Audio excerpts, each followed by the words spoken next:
Maricela Álvarez es actriz de teatro y cine, directora, curadora y docente.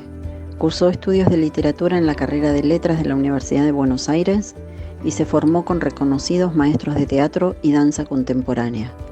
Trabaja en estrecha colaboración artística con Emilio García Huevi. Es una apasionada de las listas. Le gusta cocinar de forma simple, pero con mucha delicadeza.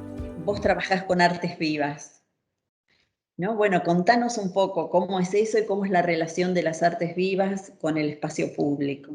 Bueno, hola querida Daniela, qué placer estar conversando contigo. Es cierto, provengo de las artes vivas, del teatro específicamente, pero también de la performance, que es una de las, digamos, de los desprendimientos más dinámicos de las artes visuales, pero bueno, artes vivas, y estamos atravesando un momento muy difícil, por supuesto, por la pandemia. Hemos tenido que bajarnos de los escenarios, los teatros han cerrado y los espacios en donde se celebraban estos encuentros entre artistas y público han tenido, digamos, que cerrar o que abrir con protocolos muy rigurosos por cuestiones sanitarias, y entonces las artes vivas han tenido que replegarse en estos tiempos pandémicos, en estos tiempos tan difíciles. Entonces nos ha obligado a nosotros, como artistas de las artes vivas, no solamente a pensar nuestras prácticas, sino también a pensar cuál es la huella que dejamos de nuestro trabajo en este mundo, ¿no es cierto? ¿Cuál es el registro, o cuál es el registro que resisten las artes vivas, ¿no es cierto? Porque nada, digamos, se iguala, nada se compara a la experiencia de poder estar frente a un artista cuando él despliega sus herramientas, cuando él o ella despliega sus herramientas sobre un escenario. Pero bueno, de alguna manera, para dejar cuenta o para dar cuenta de aquello que se produjo durante un periodo, es muy importante pensar los soportes de registro, ¿no es cierto? Está la fotografía, está el video, pero bueno, hoy también hay otras formas de activación, hoy también hay otras formas, digamos, de construir, digamos, un acervo documental que den cuenta de cómo producen los artistas provenientes de las artes vivas. Y en eso estoy trabajando, es un trabajo fascinante. Como te decía antes, me bajé de los escenarios para convertirme en una archivista, pero bueno, es también una tarea muy, muy interesante. Contanos cómo se construye un archivo. Cómo un artista, no cómo se construye un archivo, sino cómo un artista, sobre su práctica artística, puede hacer un archivo. Bueno, yo eso lo estoy descubriendo, digamos. Por un lado, me he dado cuenta que de alguna manera, de forma inconsciente, desde hace muchos años yo vengo madurando esta idea, porque he sido una gran conservadora de documentos, de registros, aunque sea incluso aquellos menos profesionales, aquellos registros caseros, aquellos registros que nunca se pensaron para ser exhibidos, sino para ser conservados, digamos, como casi documentos de la intimidad. O sea, de alguna manera yo nunca deseché nada de todo eso, nunca hice nunca hice limpieza de todo eso, sino más bien todo lo contrario, lo atesoré, lo conservé, y hoy lo estoy recuperando.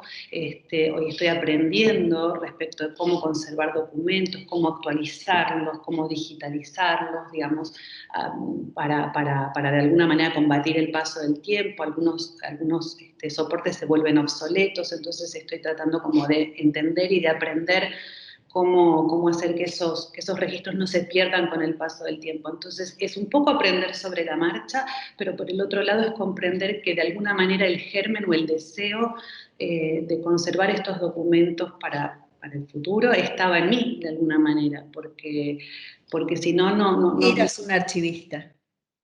Evidentemente. Bueno, la pandemia vino a descubrirnos algunas cuestiones incluso de nosotros mismos que no podríamos haber sospechado jamás, y entre otras para mí está esto, ¿no? El verdadero placer de descubrir esos documentos, de hacerlos públicos, de compartirlos, bueno, con la esperanza, con la expectativa de que generen eso, un diálogo, una discusión o una reflexión sobre nuestras prácticas que son tan dinámicas, ¿no? Y que van evolucionando y van cambiando tanto con el tiempo. Además, me parece que este modo de la conservación, digamos, ¿no?, permite, por un lado, un trabajo distinto con el tiempo. Uh-huh. Aquello que fue pensado para ser efímero, se lo rescata de esa instancia, conservándolo de un modo muy particular, ¿no? Porque hay que dejar huella de que eso fue una experiencia efímera. en el caso particular de las artes vivas, ¿no? Y por otro lado, habilita una conversación sobre eso y una reflexión, porque no siempre en el momento puede darse lugar a múltiples voces hablando sobre eso. El archivo tiene esa posibilidad, que incorpora otras lecturas, que incorpora otros materiales de otro tipo, ¿no? Es muy cierto lo que decís, el archivo es por un lado memoria, pero por el otro lado reactivación o reactualización.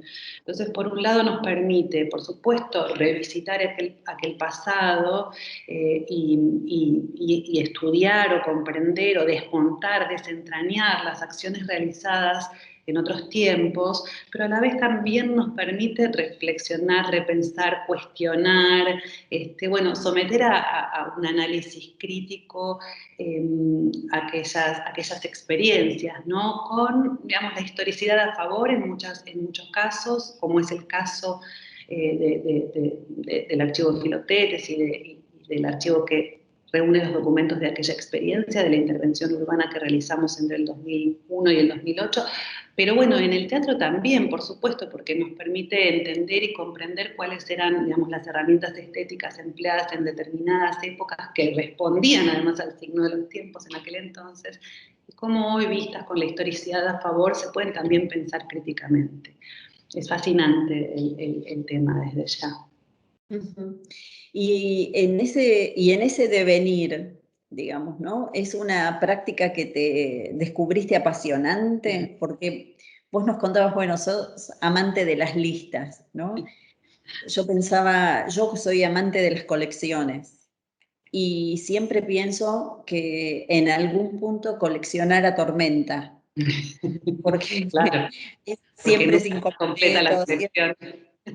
claro, siempre le falta algo, siempre está ahí como punzando, por poner las cosas eh, con un ojo sobre la falta. El archivo, por otro lado, permite otro ejercicio, que es, me parece, enriquecer la experiencia también, ¿no?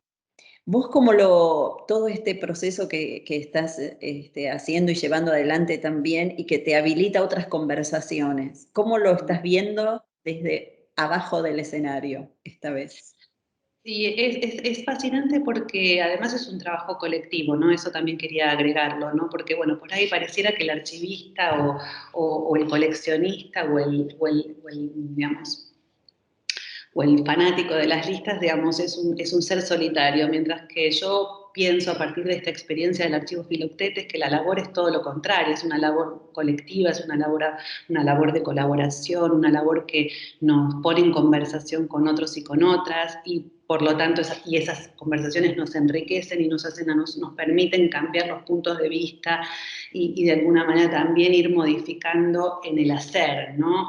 En el mientras tanto, en el mientras uno produce, además como archivista del archivo Filoctetes, que es un archivo en proceso de construcción y de creación y muy consciente de ese proceso, es también fascinante poder abrirse a las experiencias de los otros, más expertos, más eruditos en el tema, y dejarse enriquecer por ellos. Entonces, desde el minuto uno, desde la creación de este proyecto se abrió a otros y a otras, no solamente a los que conforman el equipo que me acompaña, sino a aquellos y aquellas que son invitados a pensar conmigo, a pensar con otros, a pensar hacia los otros, para los otros. Entonces publicamos textos que generan también debates y discusiones, porque nos confrontan con ideas que a veces, bueno, se contradicen con saberes establecidos. Es muy, muy fascinante, es una labor Sí, que es tiene que un ver espacio dialógico, ¿no? Como dialógico, de totalmente. dialógico. Voy a usar dos términos muy de Bakhtin, dialógicos y polifónico. Con voces muy distintas, me parece que enriquecen y que dan matices, ¿no? Y que a lo mejor la experiencia del momento, que cada uno conservó como propia, tanto el artista como el espectador, como las audiencias de esa experiencia, acá se ponen a conversar, ¿no? Exacto. Creo que esa es una gran riqueza. No, y además, viniendo de las artes vivas y viniendo específicamente del teatro, que ya es por sí una práctica, digamos, de fuerte raigambre colaborativa, en donde todas las disciplinas entran de alguna manera en diálogo, este archivo también a mí me permite abrir el juego y abrir el campo de análisis y de verdad entrar en diálogo con otros y otras que provienen de disciplinas muy disímiles entre sí o incluso disímiles con las artes vivas, ¿por qué no? Entonces puedo hablar con un filólogo, con un sociólogo, con un politólogo o con un psicólogo y de alguna manera establecer con ellos una discusión, un diálogo franco que enriquece tanto mi campo como el de ellos. Aquí hay un ida y vuelta muy valioso, entonces el archivo ya se convierte en otra cosa, en una plataforma de pensamiento transdisciplinar, y de verdad una verdadera aventura del conocimiento. Y ya no importan tanto los documentos ni mi experiencia propia, sino todo todas las derivas, cómo se expande, cómo se abre esa experiencia hacia otros campos y me invita a conocer a otras personas, otros proyectos y otras problemáticas. Y a cada uno también le permite como usuario o visitante o espectador también hacer un recorrido propio, ¿no? O sea, algunos empezarán leyendo los textos y después irán a las imágenes, digamos, hay como cada uno arma su propia aventura. Absolutamente, como nos gusta, digamos, el usuario del archivo, así como el espectador, es soberano, digamos, y en ese sentido es muy importante también establecer qué tipo de vínculos queremos con nuestros interlocutores, ¿no? Y esto te lo digo tanto como artista de las artes vivas, como la creadora o directora o curadora del archivo Filoctetes, ¿no? Y también me hace pensar en aquella experiencia, que fue una experiencia de artes vivas que salió a la calle, o sea, salió de su zona de confort, de sus lugares habituales, ya no estaba dentro de la galería, dentro del museo o dentro del teatro, sino en el espacio público.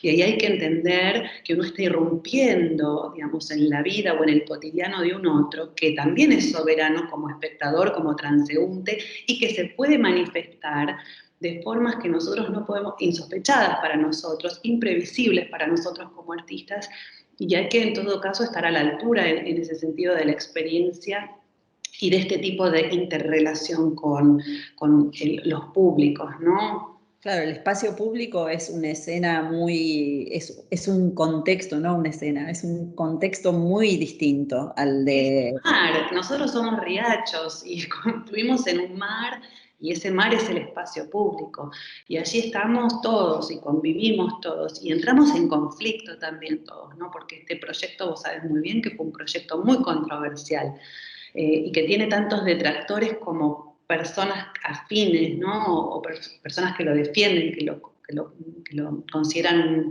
digamos, un aporte importante al momento de pensar las prácticas artísticas contemporáneas. Sin embargo, somos muy conscientes de que es un proyecto que generó muchas contradicciones, pero entendemos que ese es el arte que de verdad interpela, incluso dentro de los lugares connotados dentro de los lugares del arte, ¿no? También, que son absolutamente codificados. Aún así, en esos lugares el arte no te conmociona, no te conmueve, o no te corre de eje, o no te corre de alguna manera de tus lugares establecidos, ¿no? Bueno, no produce ninguna posibilidad, en todo caso, de cambio, ¿no? O de reflexión. Creo que está bueno pensar eso para el arte, ¿no? Como una posibilidad de tensar las certezas, ¿no? De someterlas, Vamos a decirlo, sí.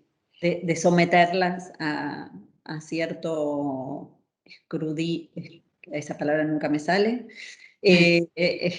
hacer escrutinio. Exacto. Y por otro lado, como a tensarlas, ¿no? A ver si su sentido resiste, extenderlas al límite. Y creo que cada uno lo hace internamente cuando es es audiencia de un espectáculo, de una intervención, de una muestra, de un concierto. Sí, cada uno tenemos preguntas que nos surgen frente a toda manifestación estética, ¿no? Ya me pongo del lado del espectador o de la espectadora y pienso que a mí me ha pasado y cuando me ha pasado ha significado un cambio radical, un templaderal, incluso en mi vida en relación a mis certezas, cuando una obra de arte, ya sea un libro o una obra de teatro o una película, pero cuando me conmociona hasta lo más profundo de los cimientos que yo siento que me sostienen,